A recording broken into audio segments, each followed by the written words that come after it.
माता वैष्णो देवी दे चरणे च मत्था टेकना। जय माता दी। जम्मू कश्मीर के लेफ्टिनेंट गवर्नर मनोज सिन्हा जी, मुख्यमंत्री उमर अब्दुल्ला जी, केंद्रीय मंत्रिमंडल के मेरे सहयोगी Ashwini Vaishnaw ji, Jitendra Singh, V Somanna ji, deputy CM Surendra Kumar ji, Jammu Kashmir विधानसभा में नेता विपक्ष सुनील जी, संसद में मेरे साथी जुगल किशोर जी, अन्य जनप्रतिनिधिगण और मेरे प्यारे भाई और बहनों,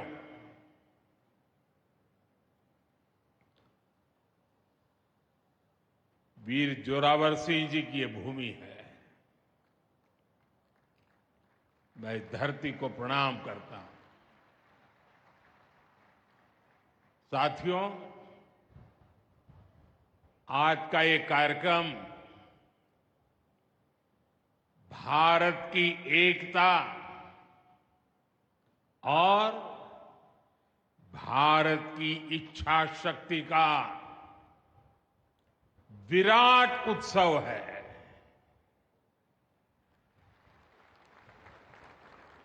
माता वैष्णो देवी के आशीर्वाद से आज वादी कश्मीर भारत के रेल नेटवर्क से जुड़ गई है। मां भारती का वर्णन करते हुए हम श्रद्धा भाव से कहते आए हैं, कश्मीर से कन्याकुमारी। ये अब रेलवे नेटवर्क के लिए भी हकीकत बन गया है। उधमपुर, श्रीनगर, बारामूला, ये रेल लाइन प्रोजेक्ट ये सिर्फ नाम नहीं है, ये जम्मू कश्मीर के नए सामर्थ्य की पहचान है। भारत के नए सामर्थ्य का जयघोष है। थोड़ी देर पहले मुझे चिनाब ब्रिज और अंजी ब्रिज का लोकार्पण करने का अवसर मिला है। आज ही 2 नई वंदे भारत ट्रेनें जम्मू कश्मीर को मिली है। यहां जम्मू में नए मेडिकल कॉलेज का शिलान्यास हुआ है। 46,000 करोड़ रुपए के प्रोजेक्ट्स जम्मू और कश्मीर के विकास को नई गति देंगे। मैं आप सभी लोगों को विकास के नए दौर के लिए बहुत बहुत बधाई देता हूं। साथियों, जम्मू कश्मीर की अनेक पीढ़ियां रेल कनेक्टिविटी का सपना देखते देखते गुजर गई। मैं कल सीएम उमर अब्दुल्ला जी का एक बयान देख रहा था और अभी भाषण में भी बताया। वो भी बोले थे कि जब वो 7वीं 8वीं में पढ़ते थे तब से इस प्रोजेक्ट को पूरा होने का इंतजार कर रहे थे। आज जम्मू कश्मीर के लाखों लोगों का सपना पूरा हुआ है। और ये भी हकीकत है, जितने अच्छे काम है ना, वो मेरे लिए ही बाकी रहे हैं। साथियों, ये हमारी सरकार का सौभाग्य है कि इस प्रोजेक्ट ने हमारे कार्यकाल में गति पकड़ी और हमने इसे पूरा करके दिखाया। बीच में कोविड के कालखंड के कारण भी अनेक मुसीबतें आई, लेकिन हम डटे रहे। साथियों, रास्ते में आने जाने की मुश्किलें, मौसम की परेशानी, लगातार पहाड़ों से गिरते पत्थर,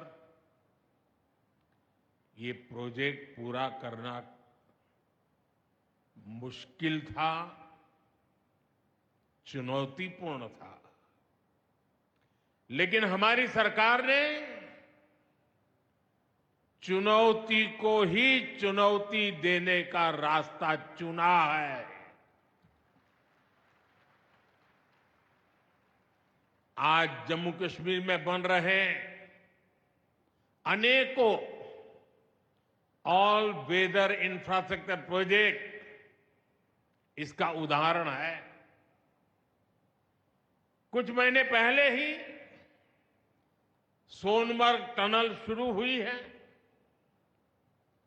अभी कुछ देर पहले ही मैं चिनाब और अंजी ब्रिज से होकर आपके बीच आया हूं। इन पुलों पर चलते हुए मैंने भारत के बुलंद इरादों को, हमारे इंजीनियर्स, हमारे श्रमिकों के हुनर और हौसले को जिया है। चिनाब ब्रिज दुनिया का सबसे ऊंचा रेलवे आर्च ब्रिज है। लोग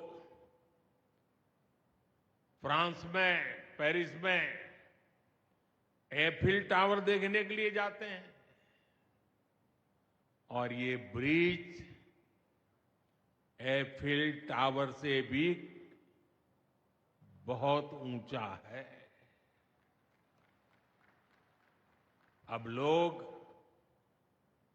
चिनाब ब्रिज के जरिए कश्मीर देखने तो जाएंगे ही, ये ब्रिज भी अपने आप में एक आकर्षक टूरिस्ट डेस्टिनेशन बनेगा। सब लोग सेल्फी पॉइंट पर जाकर के सेल्फी निकालेंगे। हमारा अंजी ब्रिज भी इंजीनियरिंग का बेहतरीन नमूना है। ये भारत का पहला केबल सपोर्टेड रेलवे ब्रिज है। ये दोनों ब्रिज सिर्फ ईंट, सीमेंट, स्टील और लोहे के ढांचे नहीं है। ये पीर पंजाल की दुर्गम पहाड़ियों पर खड़ी भारत की शक्ति का जीवंत प्रतीक है। ये भारत के उज्जवल भविष्य की सिंह गर्जना है। ये दिखाता है विकसित भारत का सपना जितना बड़ा है, उतना ही बुलंद हमारा हौसला है, हमारा सामर्थ्य है। और सबसे बड़ी बात, नेक इरादा है, अपार पुरुषार्थ है। साथियों, चिनाब ब्रिज हो या फिर अंजी ब्रिज, ये जम्मू की और कश्मीर की दोनों क्षेत्रों की समृद्धि का जरिया बनेंगे। इससे टूरिज्म तो बढ़ेगा ही, इकोनॉमी के दूसरे सेक्टर्स को भी लाभ होगा। जम्मू और कश्मीर की रेल कनेक्टिविटी दोनों क्षेत्रों के कारोबारियों के लिए नए अवसर बनाएगी। इससे यहां की इंडस्ट्री को गति मिलेगी। अब कश्मीर के सेब कम लागत में देश के बड़े बाजारों तक पहुंच पाएंगे और समय पर पहुंच पाएंगे। सूखे मेवे हो या पश्मीना शॉल, यहां का हस्तशिल्प अब आसानी से देश के किसी भी हिस्से तक पहुंच पाएगा। इससे जम्मू कश्मीर के लोगों को देश के दूसरे हिस्सों में आना जाना भी बहुत आसान होगा। साथियों, मैं यहां संगलदान के एक स्टूडेंट का अखबार में कमेंट पढ़ रहा था। उस स्टूडेंट ने कहा कि उसके गांव के उन्हीं लोगों ने अब तक ट्रेन नहीं देखी थी जो गांव से बाहर गए। गांव के ज्यादातर लोगों ने ट्रेन का सिर्फ वीडियो ही देखा था। उन्हें अब तक यकीन ही नहीं हो रहा कि असली ट्रेन उनकी आंखों के सामने गुजरेगी। मैंने ये भी पढ़ा कि बहुत से लोग ट्रेनों के आने जाने का टाइम याद कर रहे हैं। एक और बिटिया ने बड़ी अच्छी बात कही। उस बिटिया ने कहा, अब मौसम तय नहीं करेगा कि रास्ते खुलेंगे या बंद रहेंगे। अब ये नई ट्रेन सेवा हर मौसम में लोगों की मदद करती रहेगी। साथियों, जम्मू कश्मीर मां भारती का मुकुट है। ये मुकुट एक से बढ़कर एक खूबसूरत रत्नों से जड़ा हुआ है। ये अलग अलग रत्न जम्मू कश्मीर का सामर्थ्य है। यहां की पुरातन संस्कृति,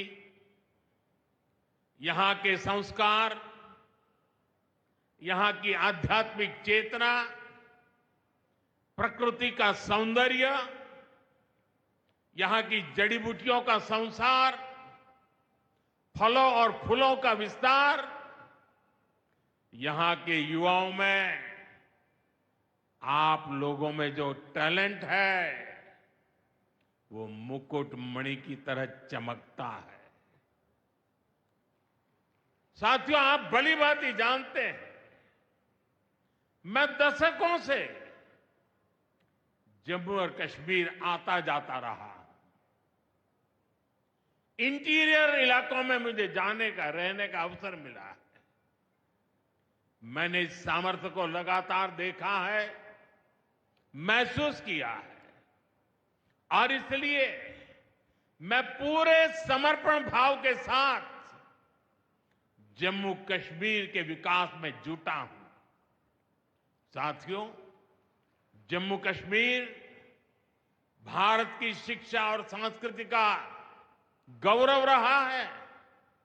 आज भारत दुनिया के बड़े नॉलेज हब में से एक हमारा जम्मू कश्मीर बन रहा है, तो इसमें जम्मू कश्मीर की भागीदारी भी भविष्य में भी बढ़ने वाली है। यहां आईआईटी, आईआईएम, एम्स और नीट जैसे संस्थान है। जम्मू और श्रीनगर में सेंट्रल यूनिवर्सिटीज हैं। जम्मू और कश्मीर में रिसर्च इकोसिस्टम का भी विस्तार हो रहा है। साथियों, यहां पढ़ाई के साथ साथ दवाई के लिए भी अभूतपूर्व काम हो रहा है। बीते कुछ सालों में ही 2 स्टेट लेवल के कैंसर संस्थान बने हैं। पिछले 5 वर्षों में यहां 7 नए मेडिकल कॉलेज शुरू किए गए हैं। आप भी जानते हैं, जब मेडिकल कॉलेज खुलता है तो उससे मरीजों के साथ ही उस क्षेत्र के युवाओं को भी सबसे ज्यादा फायदा मिलता है। जम्मू कश्मीर में अब एमबीबीएस की सीटों की संख्या 500 से बढ़कर 1300 तक पहुंच गई है। मुझे खुशी है कि अब रियासी जिले को भी नया मेडिकल कॉलेज मिलने जा रहा है। Shri Mata Vaishno Devi institute of medical excellence, ये आधुनिक अस्पताल तो है, ये दान पुण्य करने की हमारी जो संस्कृति है उसका भी उदाहरण है। इस मेडिकल कॉलेज को बनाने में जो राशि लगी है उसके लिए भारत के कोने कोने से माता वैष्णो देवी के चरणों में आने वाले लोगों ने दान दिया हुआ है। मैं श्री माता वैष्णो देवी श्राइन बोर्ड को, उनके अध्यक्ष मनोज जी को इस पवित्र कार्य के लिए बहुत बहुत शुभकामनाएं देता हूं। इस अस्पताल की क्षमता भी 300 बेड से बढ़कर 500 बेड की जा रही है। कटरा में माता वैष्णो देवी के दर्शन करने आने वाले लोगों को भी इससे बहुत सहूलियत रहने वाली है। साथियों, केंद्र में भाजपा एनडीए की सरकार को अब 11 साल हो रहे हैं। ये 11 साल गरीब कल्याण के नाम समर्पित रहे हैं। प्रधानमंत्री आवास योजना से 4 करोड़ गरीबों का पक्के घर का सपना पूरा हुआ है। उज्ज्वला योजना से 10 करोड़ रसोइयों, उसमें धुएं का अंत हुआ है। हमारी बहनों को, बेटियों को उनकी सेहत की रक्षा हुई है। आयुष्मान भारत योजना से 50 करोड़ गरीबों को 5 लाख रुपए तक का मुफ्त इलाज मिला है।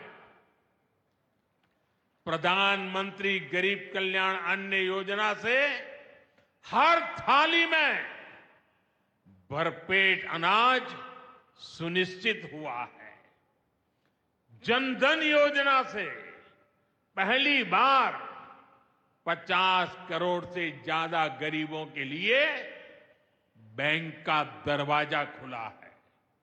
सौभाग्य योजना से अंधेरे में जी रहे 2.5 करोड़ परिवारों में बिजली की रोशनी पहुंची है। स्वच्छ भारत मिशन के तहत बने 12 करोड़ शौचालयों ने खुले में शौच की मजबूरी से मुक्ति दिलाई है।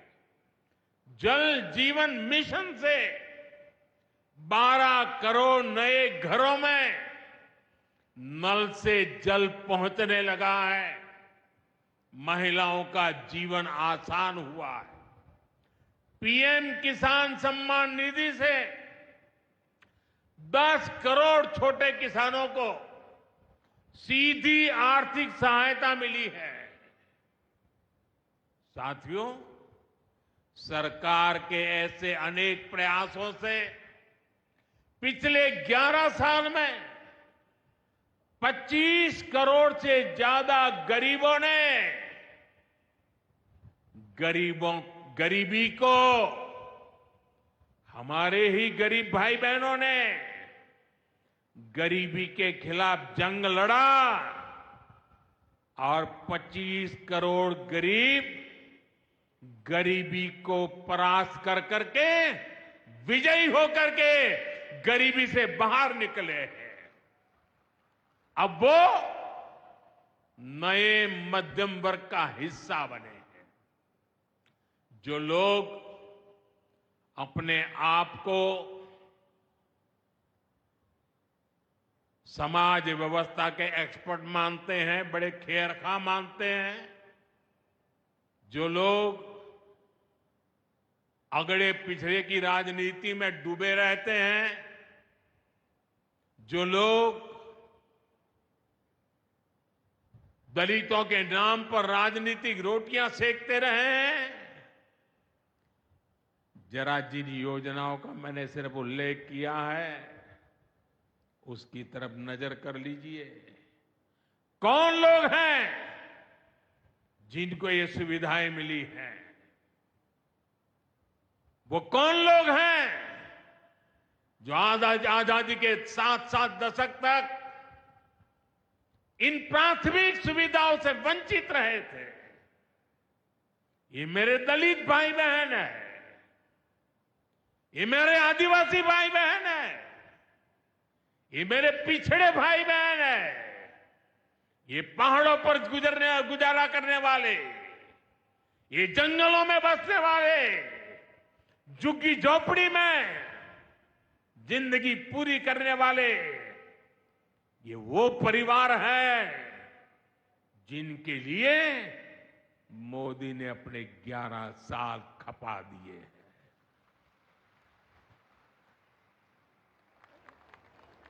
केंद्र सरकार का प्रयास है कि गरीबों को, नए मध्यम वर्ग को ज्यादा से ज्यादा ताकत दे। 1 रैंक 1 पेंशन हो, 12 लाख रुपए तक की सैलरी को टैक्स फ्री करना हो, घर खरीदने के लिए आर्थिक सहायता देना हो, सस्ती हवाई यात्रा के लिए मदद देनी हो, हर तरह से सरकार गरीब और मध्यम वर्ग के साथ कंधे से कंधा मिलाकर चल रही है। साथियों, गरीबों को गरीबी से मुक्ति पाने के लिए उनका मदद करना, लेकिन ईमानदारी से जीने वाले, देश के लिए समय समय पर टैक्स देने वाले मध्यम वर्ग की ताकत बढ़ाना, इसके लिए भी आजादी में पहली बार इतना काम हुआ है जो हमने करके दिखाया है। साथियों, हम अपने यहां नौजवानों के लिए लगातार रोजगार के नए अवसर बढ़ा रहे हैं और इसका एक अहम जरिया है टूरिज्म। टूरिज्म से रोजगार मिलता है, टूरिज्म लोगों को जोड़ता है, लेकिन दुर्भाग्य से हमारे पड़ोस का देश मानवता का विरोधी, मेलजोल का विरोधी, 22 अप्रैल को पहलगाम में जो कुछ हुआ वो इसी का उदाहरण है। पाकिस्तान ने पहलगाम में इंसानियत और कश्मीरियत दोनों पर वार किया। उसका इरादा भारत में दंगे कराने का था। उसका इरादा कश्मीर के मेहनतकश लोगों की कमाई को रोकना था। इसलिए पाकिस्तान ने टूरिस्ट पर हमला किया। वो टूरिज्म जो बीते 4-5 साल में लगातार बढ़ रहा था, हर साल यहां रिकॉर्ड संख्या में टूरिस्ट आ रहे थे। जिस टूरिज्म से जम्मू कश्मीर के गरीबों के घर चलते हैं, उसको पाकिस्तान ने निशाना बनाया। कोई घोड़े चलाने वाला, कोई पोर्टर, कोई गाइड, कोई गेस्ट हाउस वाला, कोई दुकान ढाबा चलाने वाला, पाकिस्तान की साजिश इन सबको तबाह करने की थी। आतंकियों को चुनौती देने वाला नौजवान आदिल, वो भी तो वहां मेहनत मजदूरी करने गया था, लेकिन अपने परिवार की देखरेख कर सके इसलिए मेहनत कर रहा था। आतंकियों ने उस आदिल को भी मार दिया। साथियों, पाकिस्तान की साजिश के खिलाफ जिस प्रकार जम्मू कश्मीर के लोग उठ खड़े हुए हैं,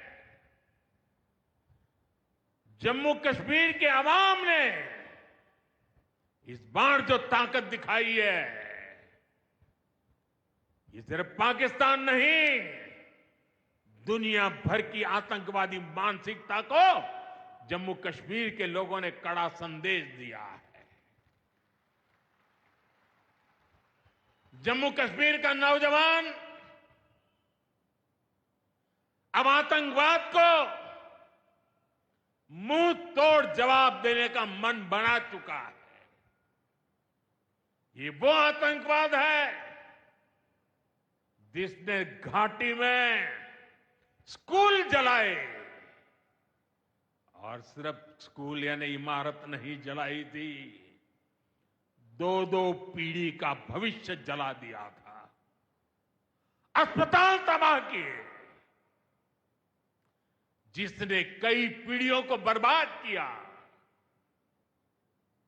यहां जनता अपनी पसंद के नुमाइंदे चुन सके, यहां चुनाव हो सके, ये भी आतंकवाद के चलते बड़ी चुनौती बन गया था। साथियों, बरसों तक आतंक सहने के बाद जैसे जम्मू कश्मीर ने इतनी बर्बादी देखी थी, इतनी बर्बादी देखी थी कि जम्मू कश्मीर के लोगों ने सपने देखना ही छोड़ दिया था। आतंकवाद को ही अपना भाग्य मान लिया था। जम्मू कश्मीर को इस स्थिति से निकालना जरूरी था, और हमने ये करके दिखाया है। आज जम्मू कश्मीर का नौजवान नए सपने भी देख रहा है और उन्हें पूरे भी कर रहा है। अब कश्मीर का नौजवान बाजारों को, शॉपिंग मॉल्स को, सिनेमा हॉल को गुलजार देख करके खुश है। यहां के लोग जम्मू कश्मीर को फिर से फिल्मों की शूटिंग का प्रमुख केंद्र बनते देखना चाहते हैं। इस क्षेत्र को स्पोर्ट्स का हब बनते देखना चाहते हैं। यही भाव हमने अभी माता खीर भवानी के मेले में भी देखा है। जिस तरह हजारों लोग माता के दर पर पहुंचे, वो नए जम्मू कश्मीर की तस्वीर दिखाता है। अब 3 तारीख से अमरनाथ यात्रा भी शुरू होने वाली है। ईद की उमंग भी हम चारों तरफ देख रहे हैं। विकास का जो वातावरण जम्मू कश्मीर में बना था, वो पहलगाम के हमले से डिगने वाला नहीं है। जम्मू कश्मीर के आप सभी लोगों को और आप सबसे नरेंद्र मोदी का वायदा है। मैं यहां विकास को रुकने नहीं दूंगा। यहां के नौजवानों को सपने पूरा करने से कोई भी बाधा अगर रुकावट बनती है, तो उस बाधा को पहले मोदी का सामना करना पड़ेगा। साथियों, आज 6 जून है। याद कीजिए, 1 महीने पहले, ठीक 1 महीने पहले 6 मई की वो रात पाकिस्तान के आतंकियों पर कयामत बरसी थी।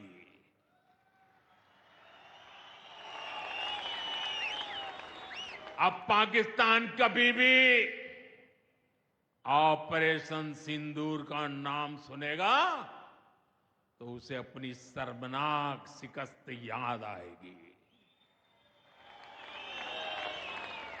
पाकिस्तानी फौज और आतंकियों ने कभी सोचा नहीं था कि भारत पाकिस्तान में सैकड़ों किलोमीटर अंदर जाकर के आतंकवादियों पर इस तरह वार करेगा।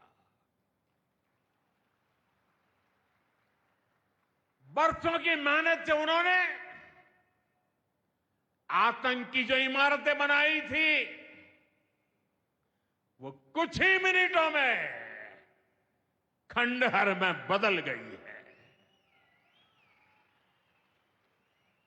और ये देख पाकिस्तान बुरी तरह बौखला गया था और उसने अपना गुस्सा जम्मू के, पूंछ के दूसरे जिलों के लोगों के पर भी निकाला। पूरी दुनिया ने देखा कि पाकिस्तान ने कैसे यहां घर उजाड़े, बच्चों पर गोले फेंके, स्कूल, अस्पताल तबाह किए, मंदिर, मस्जिद, गुरुद्वारों पर शेलिंग की। आपने जिस तरह पाकिस्तान के हमलों का मुकाबला किया, वो हर देशवासी ने देखा है। इसलिए अपने परिवारजनों ने उनके साथ हर देशवासी पूरी शक्ति से खड़ा है। साथियों, जिन लोगों की क्रॉस बॉर्डर फायरिंग में मृत्यु हुई है,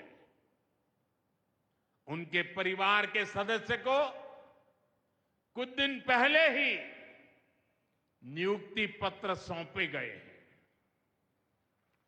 शेलिंग से प्रभावित 2000 से ज्यादा परिवारों की तकलीफ भी हमारी अपनी तकलीफ है।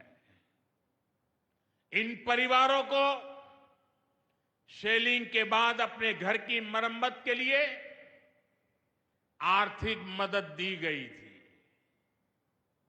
अब केंद्र सरकार ने ये तय किया है कि इस मदद को और बढ़ाया जाए। आज के इस कार्यक्रम में मैं इसकी भी जानकारी आपको देना चाहता हूं। साथियों, जिन घरों में बहुत ज्यादा नुकसान हुआ है उन्हें अब 2 लाख रुपए और जो घर आंशिक रूप से क्षतिग्रस्त हुए उन्हें 1 लाख रुपए की सहायता अलग से दी जाएगी, अतिरिक्त दी जाएगी। यानी अब उन्हें पहली बार की मदद के बाद ये एक्स्ट्रा धनराशि मिलेगी। साथियों, हमारी सरकार बॉर्डर किनारे बसे लोगों को देश का प्रथम प्रहरी मानती है। बीते दशक में सरकार ने बॉर्डर के जिलों में विकास और सुरक्षा के लिए अभूतपूर्व काम किया है। इस दौरान करीब 10,000 नए बंकर्स बनाए गए हैं। इन बंकरों ने ऑपरेशन सिंदूर के बाद बने हालात में लोगों का जीवन बचाने में बड़ी मदद की है।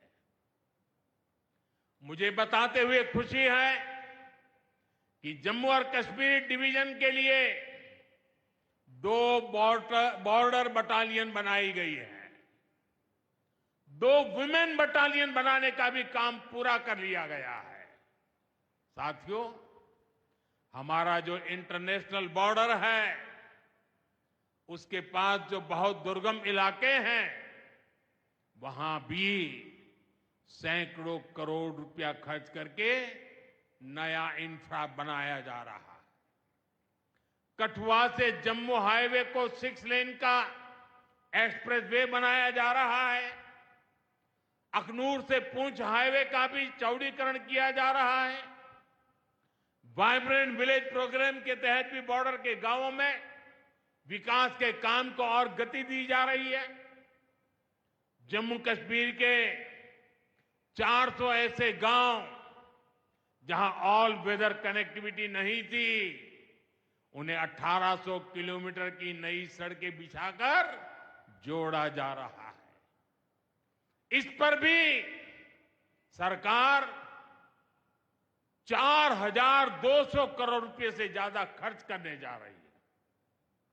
साथियों, आज मैं जम्मू कश्मीर के आप लोगों से, खासकर यहां के नौजवानों से एक विशेष आग्रह भी करने आया हूं।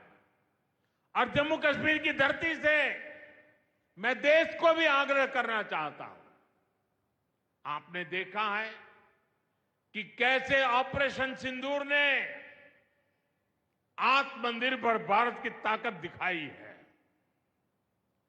आज दुनिया भारत के डिफेंस इकोसिस्टम की चर्चा कर रही है और इसके पीछे एक ही कारण है, हमारी सेनाओं का मेक इन इंडिया पर भरोसा।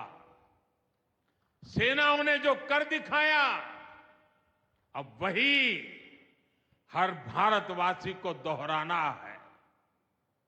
इस साल के बजट में हमने मिशन मैन्युफैक्चरिंग की घोषणा की है।